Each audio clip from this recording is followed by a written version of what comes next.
Bisa kita pun pungkiri potensi Nias itu sangat luar biasa di budaya dan alam aturnya. Nah, kalau dia punya potensi luar biasa, kita ambil nilai positif itu untuk kita angkat. Apa itu adalah pariwisata. Budayanya sangat unik, alamnya sangat unik, terkenal untuk ombaknya. Nah, kita start dari situ, tidak butuh banyak biaya. Yang kita butuh adalah keramah-tamahan masyarakatnya kita angkat, kebersihan masyarakat kita angkat, ya. Terus lingkungannya yang aman dan kondisi secara umum kita belum butuh hotel yang besar. Dengan kita bangkit banyak homestay itu akan mempercepat kemakmuran daerah situ. Nah, kemaritiman itu kan kalau kita paling tidak ada 4 kan, kita tahu potensi kelautan perikanan kita itu nggak bisa dipungkiri. Potensi dengan laut yang luar biasa. Potensi perhubungan sekarang dengan meningkatnya potensi itu, dengan meningkatnya pariwisata, maka otomatis perhubungan harus meningkat. Perhubungan apa? Sekarang pelabuhan kita bangun, ferry kita perbesar, bandara kita perbesar. Nah, ini bagian dari panduan. Yang ketiga adalah sekarang kita ingin membangun energinya, pembangkit listrik. Nah, kita utamakan sekarang pembangkit listrik yang ada 4, paling tidak ada 4 akan dibangun tahun ini. Mau tolong dicek, ada 4 lokasi itu sudah dilokasikan, harus selesai tahun ini. Dan kita akan rencana mengembangkan juga adalah pengembangan energi terbarukan dari samudra. Yang terakhir pariwisata adalah puncak dari pembangunan yang harus kita kembangkan. Program prioritas pembangunan pekerjaan umum dan perumahan rakyat ini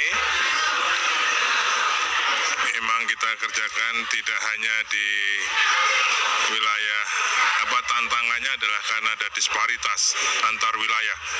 Nah, kalau kita lihat Sumatera, kalau kita lihat Indonesia, pasti disparitasnya antara Jawa, Sumatera, dan kawasan timur Indonesia. Tapi kalau di Sumatera, itu adalah kawasan timur, pantai timur Sumatera, dan kawasan barat Sumatera.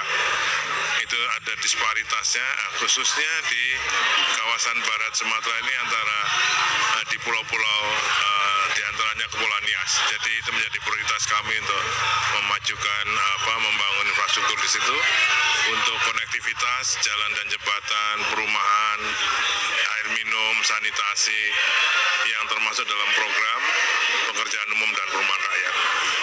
Oke, makasih. Siapan Komisi 2 untuk mendukung terbentuknya Provinsi Kepulauan Nias, Pak? Ya, tahapan pembentukan daerah otonomi baru sudah mencapai di penghujung ya. Kami sudah rapat dengan Kementerian Dalam Negeri dan sekarang sedang menunggu proses daripada peraturan pemerintah yang sedang dibuat oleh Kementerian Dalam Negeri. Insya Allah dalam waktu yang tidak terlalu lama, harapan kami memang segera disahkannya dan dibuat keputusan terkait daerah otonomi baru, terutama juga tentang kepulauan Provinsi Nias.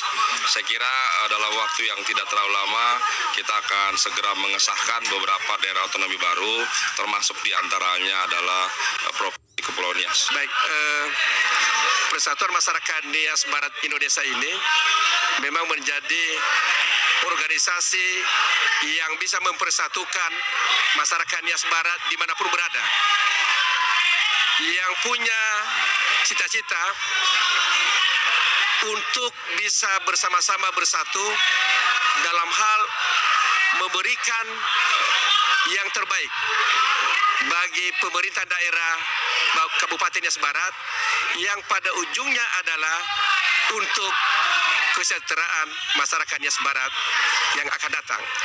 Kita menyadari bahwa ketika masyarakat ini belum bersatu, maka pasti bisa dipastikan bahwa apa yang kita cita-citakan itu pasti tidak akan terwujud.